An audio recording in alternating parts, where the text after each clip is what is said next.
తెలంగాణ సంస్కృతి సంప్రదాయాలకు ప్రతీక తెలంగాణకే ప్రత్యేకమైన పూల పండుగ.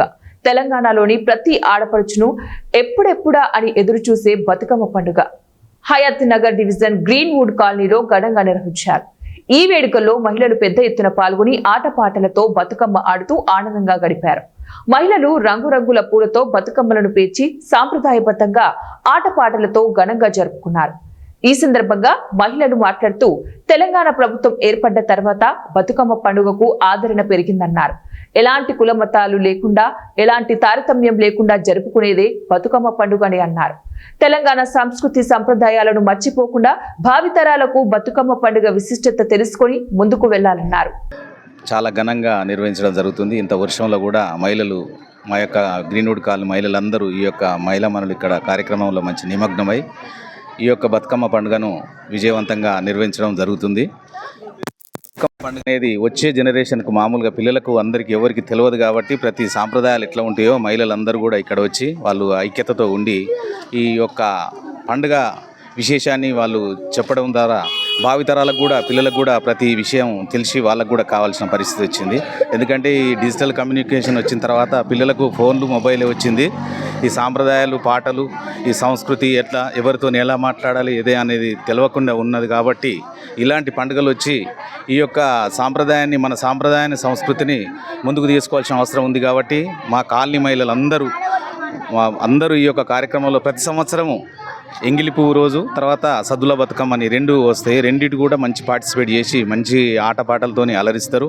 అందులో పిల్లలు కూడా చాలా ఇష్టంగా అందరూ కూడా ఈ యొక్క కార్యక్రమంలో పాల్గొని మంచి కార్యక్రమాన్ని విజయవంతం చేస్తారు. వర్షం వచ్చినా కానీ వర్షం వచ్చేంత వరకు కూడా వెయిట్ చేసి వర్షం తర్వాత కూడా వచ్చి లోపల కొద్దిగా మాకు ఇబ్బంది ఉన్నా కానీ సీసీ రోడ్డు మీద ఏర్పాటు చేసి ఈ యొక్క కార్యక్రమం విజయవంతంగా వాళ్ళు వచ్చి మంచి సక్సెస్గా విజయవంతంగా నిర్వహించడం జరుగుతుంది. ఈరోజు ఎంగిలిపు బతుకమ్మ పండుగ సందర్భంగా అందరికీ మా యొక్క కాలనీ ఎంగిలిపు బతుకమ్మ చేసుకోవడానికి అందరం ఇక్కడ ఒక దగ్గరకు వచ్చాము. ఈరోజు మీ అందరికీ తెలిసిందే పెద్ద వర్షం పడుతుంది. అయినా సరే మేము అది ప్రతి సంవత్సరం చేసుకునే విధంగానే వర్షంలో కూడా వచ్చి మేమందరం ఇక్కడ ఆడుతున్నాము. ఈ బతుకమ్మ అనేది ఆడవారి యొక్క పండగ, ఆడవారి పండగ. ఇది 9 రోజులు జరుపుకుంటారు. మొదటి రోజు ఎంగిలిపు బతుకమ్మ. ఈరోజు అమావాస్య కాబట్టి మనము ఏంటంటే ఇవాళ ఫస్ట్ ఎంగిలిపు బతుకమ్మ అనేది జరుపుకుంటున్నాము.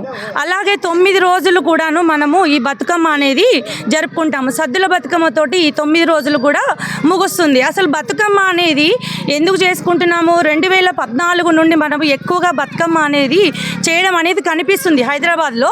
అంతకుముందు పల్లెటూర్లలో ఎవరో అమ్మమ్మలు నానమ్మలు వీళ్ళు మాత్రమే ఆడుకునేవాళ్ళు బతుకమ్మ. ఇది మన సాంప్రదాయం, పురాతన కాలం నుండి కూడా మనకు వస్తున్న సాంప్రదాయం బతుకమ్మ అనేది. కానీ ఏంటంటే అది మరుగున పడిపోయింది. ఎవ్వరు కూడా ఆడటం మానేశారనమాట. అందరూ సిటీలోకి రావడము, పల్లెటూళ్ళు వదిలిపెట్టడము, సిటీకి వచ్చిన తర్వాత వాళ్ళ బిజీ లైఫ్లో మునిగిపోవడము, బతుకమ్మ అనేది మర్చిపోయారు పూర్తిగా. కానీ తెలంగాణ గవర్నమెంట్ వచ్చిన తర్వాత ఎలా ఉందంటే అన్ని పండుగల్ని ముందుకు తీసుకొస్తున్నారు. అలాగే మన బతుకమ్మను కూడా 2014లో తెలంగాణ రాష్ట్రం ఏర్పడిన తర్వాత మన బతుకమ్మ అనేది బాగా ఫేమస్ అయిందనమాట.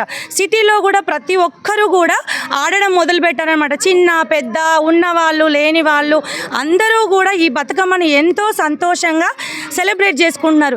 ఈ బతుకమ్మకి అసలు ఎందుకు జరుపుకోవాలనేది అనుకుంటే ఆలోచిస్తే ఒకవైపు పురాణ గాథల్లో ఉన్న స్టోరీలు పక్కన పెడితే మనము ప్రకృతికి ఇచ్చే గౌరవం అన్నమాట. ఈ బతుకమ్మ అనేది పూలకు ఇచ్చే గౌరవం అంటాము మనము, లేకపోతే గౌరీదేవికి ఇచ్చే గౌరవం అంటాము. బతుకమ్మ అంటే మనకి అసలు అర్థం ఏంటి? బతుకమ్మ ఆడుతున్నాము కానీ అర్థం ఏంటి అంటే ఎవరికి కూడా అంత ఆలోచన రాదు. బతుకు అంటే మన జీవనం అన్నమాట, జీవించడం అన్నమాట. మన జీవితం సరిగా ఉండాలి, మనం ఆనందంగా ఉండాలి అని చెప్పేసి మనము గౌరీమాతకి మనము ప్రార్థన చేసుకుంటూ ఈ బతుకమ్మ అనేది జరుపుకుంటాం అన్నమాట. ఇదేంటంటే ముఖ్యంగా ఇప్పుడున్న దాని ప్రకారం ఏంటంటే మహిళలకు ఐక్యత